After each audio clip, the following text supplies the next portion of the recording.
Hi all! So today I'm going to talk about the thing that gets me out in bed in the morning, which is representation online. Actually no, representation in media. Scratch that. Just media in general. The thing I get paid for is representation online. Good distinction to make. Anywho, in case you don't know, something big happened. One awesome guy, it must be said, called Ed Skrein, chose to step down from his role because he realised he was going to be part of whitewashing media. Big applause. No, honestly, like a genuine applause for the man. Like, he deserves it. Because he's part of the change. So, if you haven't heard, this is all about the Hellboy debate.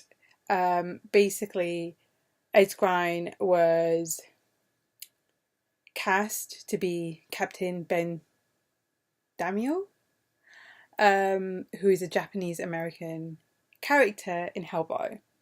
Now, he didn't realise, and very swiftly he listened to all of the people who'd approached him and who'd put messages online saying, you know, this is yet another instance of basically yellowface in Hollywood, which happens so much. I mean, let's just not even, just come on.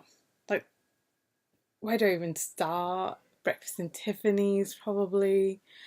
But then even recently, I have to talk about Tilda Swinton, who is so bae, but gets cast as the Ancient One, and is all like, oh, but it's part of gender equality. Wouldn't it be more equal for a yet more marginalised version of gender to be represented? Ugh. See, so angry, I'm tripping over myself. Don't want to go down this route. Kind of then, you know, obviously has to go to Matt Damon, flop, and then ScarJo. So back to what happened recently, which is fun news, and also something I'm going to query, because I watched the clip on Channel 4. Channel 4 News had Fatima Manji chairing a panel, and on the panel we had the actor Vera Chalk, casting director Sasha Robertson, and Akua Gyamfi. Oh my god, I should really listen to this before I try to pronounce words. Terrible lisp. From the British Blacklist, which is a database of British black talent. And they're all discussing Ed Skerin's decision to basically turn down a role. And everybody seemed to agree and concur that it was a really good thing and that was great, and it's just one small step, and hopefully it's a step in the right direction, and we'll start diversifying where we go from now. Now, the bit I want to query, bit that really like, oh my fucking god, is Fatima's question about, well, what about if you got given the role of Juliet, Vera Chalk? Wouldn't that be an instance of racism? Because Juliet is an Italian character. Let's just sink that in, okay? Now, that was the last question asked, and I think Vera did an amazing job, and you know, to try and combat that very much loaded question and very nuanced question, and she tried to cover all the greys of talking about how people see it as an instance of reverse racism, but it isn't, because racism is loaded with power, and this is a space where power traditionally has not been held by people who are marginalised or of colour, and for them to even take on this role or mantle is almost a form of resistance and innovation, right? Fantastic. Trying to get that in. Obviously I had to end because the segment ended. Not the way I would have answered that question though, because I love the period. I love the history period. Like, legit. Like, if I had a time travel machine, I don't even care about the future. I don't even think I'll go back and go back to the religious past of, Husband Wife Salam Fest. I'm sorry, but I'm going to be a really shitty Korean Muslim and say that. I'm going to go to Shakespeare's world. Yeah, I mean, he might not even exist, but it's fine.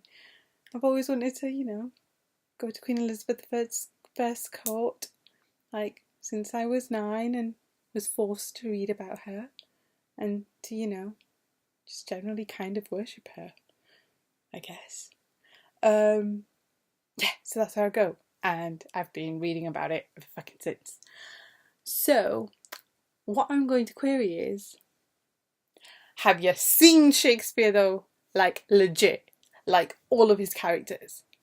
They are far more diverse than the way they have been represented in recent history. And let's not forget that it is recent history, because Shakespeare was recovered in the 18th century and then put on a pedestal again, right?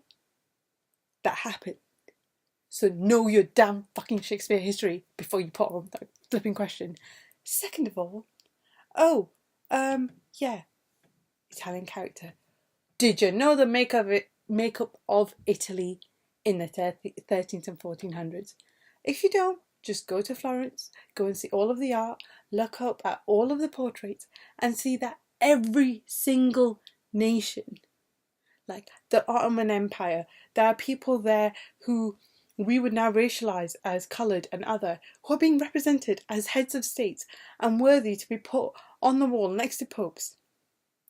Italy is far more diverse than even they acknowledge, although some of them do. Okay, quite a lot of them, and I'm glad to say a lot of them are my friends, because we have these conversations.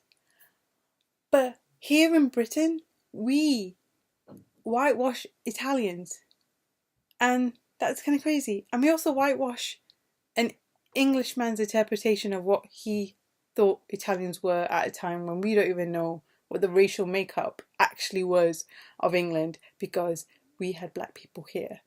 And this is perfectly summarised by Antherio's tweet today, which is it just spoke to me.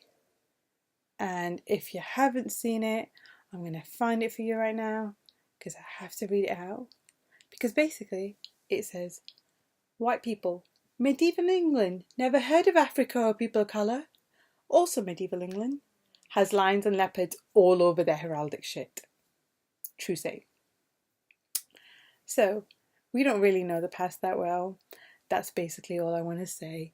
And we are now just trying to go back and extract and clear up all of that confusion, just to show that people who were racialised and who are being racialised now have always been a part of this side of the world. And yeah, we were already part of your creative works. I mean, come on. Sonnet, my mistress' eyes is nothing like the sun. Clearly a black person. And another way I would have answered that question, and I think it is a point worth making. If we're going to start talking about why and should people of colour take on roles that aren't racialised in Shakespeare, we should probably talk about the fact that one of the blatantly racialised characters, Othello, in Shakespeare, wasn't played by a black man until 1997 by David Harewood. Now let that sink in. That's what? Do the math quickly. 20 years. It's 20 years. Yeah. It's only been 20 years since Othello, the black character, the one we all had to study for GCSEs, was played by a black man. Now, we didn't stop him. No, whatever was the institution, whatever was this industry, stopped that part being taken. But they quite happily allowed people like Laurence Olivier to don blackface to play that. So before you're going to be stopping great actresses and actors and just persons in general from taking any role that they are actually qualified and have the skills to do, don't be stopping them because, they don't quite fit that character bill. That's simply it. If you want to believe in meritocracy, if you want to keep saying that that thing exists and we should all pull ourselves up by the bootstraps, then let us actually take on the roles that we deserve. That's it, really. Yeah, it's been a bit of a rant, like always, but it was about Shakespeare. I'm going to let you go now. I have a huge night ahead of me doing beautiful admin and paperwork. And in other news, YouTube has a new logo. Going to be watching that one closely. Anyway, ta-ra for now. Bye! And to add, let me know what you think down below. Have you got anything to add to my rant or to come at me with? Or what you think I should rant about next? Because I love to do this. Bye!